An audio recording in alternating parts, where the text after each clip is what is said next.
There's some crazy money thrown in the NFT scene right now. $69 million for this digital piece. $11.7 million for this pixelated avatar. $2.9 million for the first ever tweet. $1.5 million for this digital land. But why? NFTs are really hot right now. They're nothing new. In fact, they've been around since 2012, but they really took off in 2017. Right now, people are making tons of money with NFTs. Let me explain why. I briefly mentioned it in my previous videos, but didn't really explain why there is such a craze around this word. NFT means non-fungible token. Yeah, that doesn't make it any clearer. Non-fungible, more or less, means that it's unique and it cannot be replaced with something else. For example, Bitcoin, Ethereum, Euros, they are fungible. You can trade one Bitcoin for another Bitcoin and you'd have the exact same thing.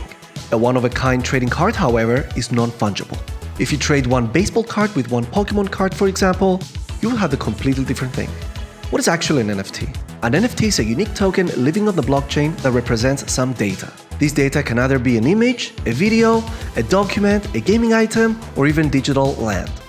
An NFT can be a one-of-a-kind or one copy of many, like trading cards. But the blockchain keeps track of who has the ownership of the file. What do people throw their money? And of course, there's a kind of collector who sees the potential of the price of the item. So they see it as an investment. They can buy something now that is worth hundreds of dollars and they can flip it in a few years for hundreds of thousands. This might also sound like people are throwing money on trends, but you really need to get it to the mind of the collector. Most collectors actually love the pieces they're buying, and they do believe that a painting or an item has a historical or personal value. But it's also fair to say that there's a lot of investor-type collectors jumping on the NFT bandwagon. Buying a particular NFT because somebody else flipped it for double the money sounds like a great idea, but it doesn't always work. At least make sure you like the NFT you're buying, because if you don't manage to sell it, you're gonna get stuck with it for a while.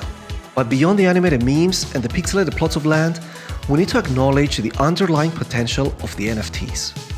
NFTs are important for the future. NFTs have the important property of digital certificate of ownership. The blockchain allows you to see who the current owner of the NFT is, trace back the original creator of the NFT, and the hands that it went through. But why should we stop at digital art? Why not have your real estate's deed as an NFT, or a will, or your medical bills?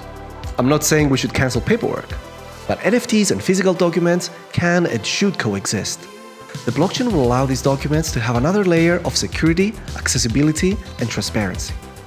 Imagine the headache that will save society from lost documents, unlawful claims, tempered items, and all the wasted money to fight fake certificates.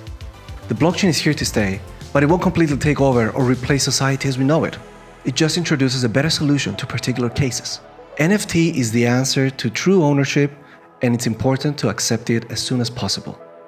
I want to thank nasacademy and metapurse for making this video possible. If you like this sort of content, please consider subscribing or following for more.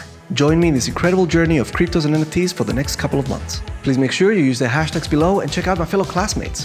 They're also creating crypto-related content, and I bet you're gonna love their work. Thanks for watching.